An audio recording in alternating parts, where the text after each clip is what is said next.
Hey everyone, it's me, John. Welcome to another edition of Johnny Vlogs, and today's episode brought to you by Cairo Thorn. Yes, the same Cairo Thorn I mentioned last week on BrainScratch that made the meme about me getting the flu.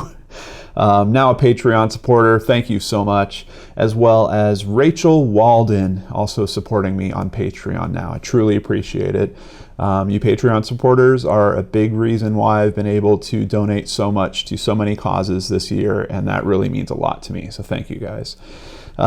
Today's episode, I wanted to talk about a case that really bothers me, and it bothers a lot of you. There's many of you that ask about this case a lot and ask for updates. And when I was doing the BrainScratch update episode last week, I looked for new information, and unfortunately there wasn't any. Now, as of today, I did bump into basically an editorial piece, which is just someone else also complaining about there being no real updates on this case. And that is the case of Missy Bevers in Midlothian, Texas.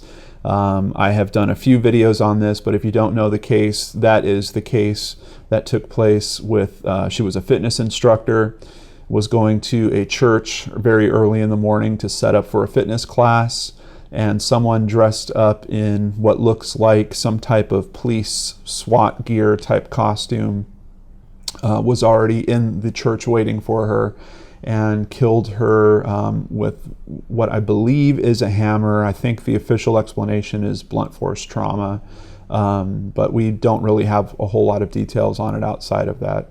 Now we're coming up on, right now it's October 3rd as I'm filming this, and I believe we are just about 2 weeks away from 6 months since this event has occurred. And there's been a lot of people talking about it and theorizing about who could have done this. Her life was somewhat in turmoil with her relationship with her husband, having seemingly gone through some bumps in the months leading up to her death. And they also had several children, obviously affected by not having their mother around anymore. A lot of people were suspicious of the father initially, but then the footage was released of the person dressed up in the policeman's uniform. Person is obviously a bit heavier, has a very specific type of walk that many of us have tried to analyze for a long, long time. And then, of course, there was a video I released where we tried to do some facial comparisons between people that are known persons of interest and the footage itself to try to see if there was anything that could line up out of that. Unfortunately, despite the internet being ablaze over this case for a long time, nothing has really come out in terms of any formal charges or a suspect being identified. We did hear from the police at one point that they were looking for a specific car, that they had surveillance footage of it from a different store across from the church that saw this car driving around, but it was a few hours before this event happened. I really don't know if that car was part of it at all. From what I understand, there was no external cameras at the church to catch the parking lot that were operational at least. But once again, that's just the kind of the official word on it. Who knows when it comes down to the police file.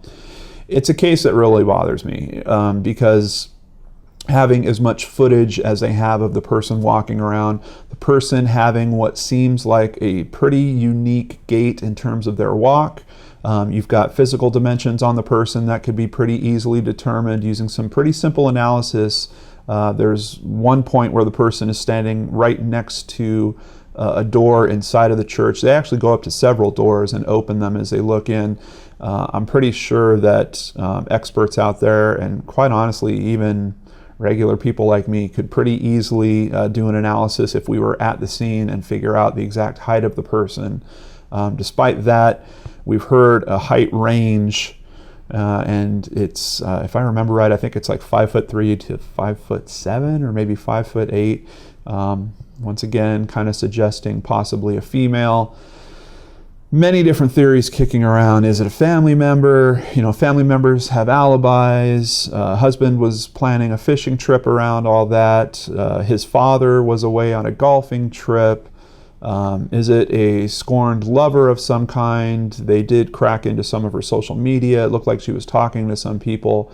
It sure seems like there was a lot of leads and a lot to look into. But here we are, almost 6 months away from the case, and as far as we've been told, at least publicly, there have been no significant developments. So I did some research today. First of all, I read this article from Scott Brooks, and it's titled Thinking of Missy, which I will have a link to down below. And it's just, outside of echoing the same frustration that I'm literally trying to convey to you guys right now, he also speaks to the culprit towards the end of his letter.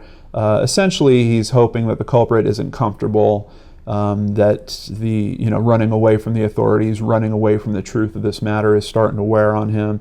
He does try to appeal to the culprit at some point and saying, I hope at some point you'll do the right thing and come forward and admit to doing this.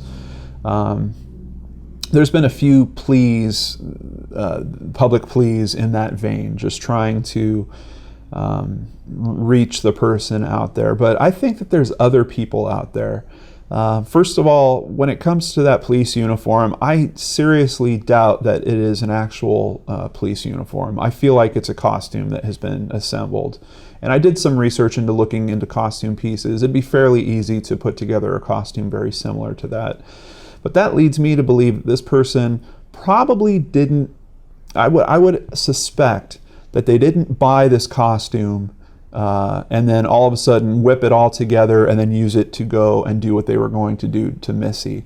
I would think that it's reasonable that this costume might have been assembled before, possibly for Halloween or some type of costume party. And if that is true, there are many people out there that may have seen this costume at that event. And I don't know if they just haven't come forward or if that information is going to the police department, but the police are not able to turn that information around and make a suspect out of it. I mean, but you have the items, you have the hammer that we know the person was carrying as they were walking around. They tried to jam the hammer into a couple doors. I'm pretty sure that there should have been at least some paint transfer from those doors to the hammer. There is also an object that a lot of people have asked about that you can only see in a few frames of the footage, but it does at one point look like the person is holding kind of a white box. And I don't think that has ever been identified, or at least no explanation has ever been put to the public about what that item is. So I also did some more reading after I read Scott Brooks's article about solving crimes and about solving murders and just what the odds are, how long does it usually take. And it's very hard to find good statistics on that, but I did bump into one article that was posted at npr.org back in 2015. It's titled Open Cases, Why 1/3 of Murders in America Go Unresolved. And I will have a link to this article down below as well. And just taking that stat into account, I mean, 1/3 of them goes unresolved. That's pretty amazing to me. And apparently that is a trend that is recent. Previously, it used to be 90% of these crimes were solved, I mean, back in the 50s and 60s, and it seems like police work has either been getting tougher as time has gone on, and now we have new technologies like DNA, which theoretically should make this much easier to solve some of these crimes, but it appears to be tougher. In the middle of this article is a very cool tool, though, where they did get some data that was released to the FBI about local municipalities and their violent crime statistics, as well as other statistics, aggravated assault, robbery, property crime, burglary. But they did have a record for Midlothian, Texas. So I just wanted to share with you the results that I found here. They have 2011 through 2014. For Midlothian in 2011, for violent crime specifically, they had 23 counts, and only 9 of those were cleared. And that makes a clearance rate of 39%. 2012, they had 17, with only 10 of those being cleared. 2013, they had 24 violent crimes, with only 11 being cleared. Seems like that was a pretty tough year. And in 2014, they had 28 violent crimes with only 18 being cleared. And that's, keep in mind, that's for violent crime. That's not specifically for murder. For murder, and this is why Missy's case is such a big deal, there is no data entered for Midlothian for 2011 through 2014. But I believe that's actually accurate. I don't think they had murders happen in those 4 years. And that's why Missy's murder was such a big deal when it occurred. It's a community that doesn't usually see this type of crime. So now that they do have one case there, are they really going to be able to solve it? I don't know. I mean, obviously they don't have an experience of dealing with cases like that. I would like to think that they're collaborating with other agencies, but, and if I remember right, I think possibly they were getting some assistance from another neighboring agency and also the FBI as well, I believe. I don't know how much help they're getting from these other agencies, but considering that they don't really have a history of even having to deal with manslaughter or murder cases, I sure hope they are reaching out to every available person that will give them some type of help on this case, because it's a heartbreaker. And with as much information as has been given out publicly, it's just shocking. I'm sorry. It's just shocking to me that you can have literally footage of this person meandering the hallways, walking all around this place. You can identify all the articles of clothing that they're wearing, what they're carrying. But for some reason, we can't find that evidence out in the world somewhere and say, okay, we know this is the person. We found the hammer. It's got Missy's DNA on it. Oh, we know this is the person. 5 people saw this same costume being worn by her husband at a Halloween party in 2012.